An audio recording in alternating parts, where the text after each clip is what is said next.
எப்படி செய்கிறதுன்னு பார்க்கலாம். நான் ஒரு கிளாஸ் போட்டு ஊற வச்சுருக்கேன். பொங்கலுக்கும் நல்லாயிருக்கும், தோசைக்கு, இட்லிக்கு எல்லாத்துக்கும் நல்லாயிருக்கும். நான் நல்லா ஊற வச்சுட்டேன். நல்லா ஊறிடுச்சு. இப்போ கழனி பிடிச்சி குக்கரில் வச்சிடலாம். ஒரு 4-5 விசில் விடுவோம். நல்லா வந்தால் தான் நல்லாயிருக்கும். வேக வச்சுட்டு எப்படி செய்கிறதுன்னு செஞ்சு காட்டுறேன். பருப்பை நல்லா கழனி பிடிச்சி குக்கரில் போட்டு வச்சு ஒரு 4-5 விசில் விடணும். இப்போ அதுக்கு தேவையான அளவுக்கு மஞ்சள்தூள் போட்டுக்கலாம். மஞ்சள்தூள் போட்டு கொஞ்சம் இவ்வளோ ஒரு ஸ்பூன் அளவு சீரகம், இதில் சீரகம் போட்டாச்சு, மஞ்சள்தூள் போட்டாச்சு, 3 பல்லு பூண்டு போட்டுக்கணும். போட்டுட்டு நல்லா ஒரு தடவை கலக்கி விட்டு மூடி வச்சுருங்க. 5 விசில் வரட்டும்.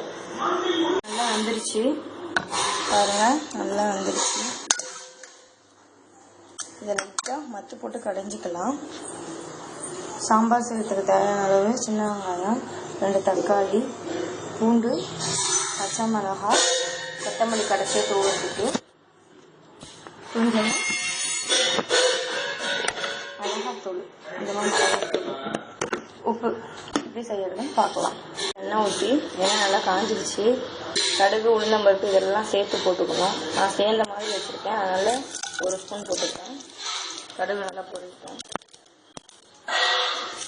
கடுகு நல்லா பொரிஞ்சுட்டு வெங்காயமும் பச்சை மிளகாவும் போட்டுக்கிட்டு நல்லா வதக்கிக்கணும். வெங்காயம் நல்லா பொன்னிறமாகிற வரைக்கும் நல்லா வதக்கிக்கணும். வதங்கினதுக்கு தக்காளி போடணும். ஃபஸ்ட்டு வெங்காயம் நல்லா வதங்கிட்டோம்.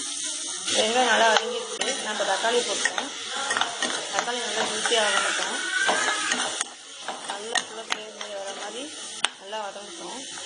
வதங்கிறதுக்கு கொஞ்சம் உப்பு போட்டுக்கிட்டா தக்காளி வெங்காயமும் நல்லா வதங்கிடும். கொஞ்சம் லைட்டாக பாதி உப்பு போட்டுக்கோங்க. இவ்வளோ உப்பு போடுங்க. இவ்வளோ உப்பு போட்டால் கரெக்டாக இருக்கும். அப்புறமே தேவையான அளவுக்கு பார்த்துட்டு மீதி சேர்த்துக்கலாம். நல்லா வதங்கணும்.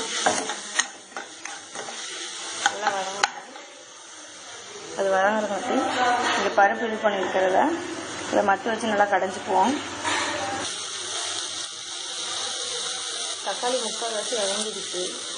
நீங்கள் தக்காளியை பருப்பு கூட போட்டு வதக்கலாம். அது கொஞ்சம் கலசன்னு போட்டுற மாதிரி இருக்கும்.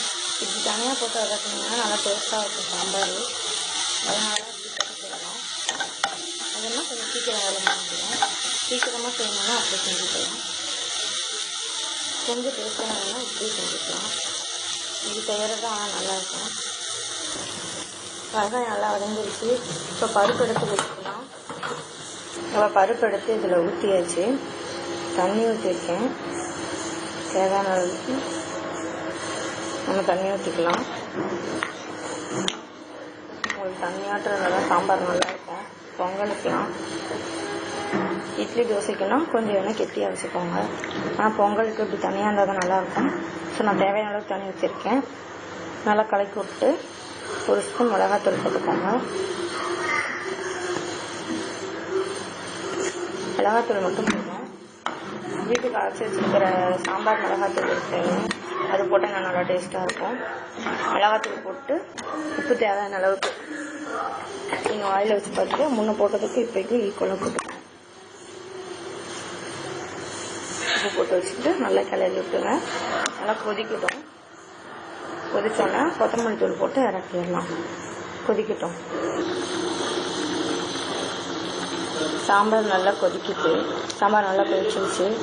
கொத்தமல்லி தூள் போட்டு இறக்கிடலாம். கொத்தமல்லி தூள் போட்டு அடுப்பை ஆஃப் பண்ணி மூடி வச்சுக்கோங்க. நல்லா வாசமாக இருக்கும். இப்போ சாம்பார் முடிஞ்சுது. சாப்பிட்டு பார்த்துட்டு எப்படி இருக்குன்னு உங்கள் கமெண்ட் அதில் சொல்லுங்கள். தேங்க்யூ.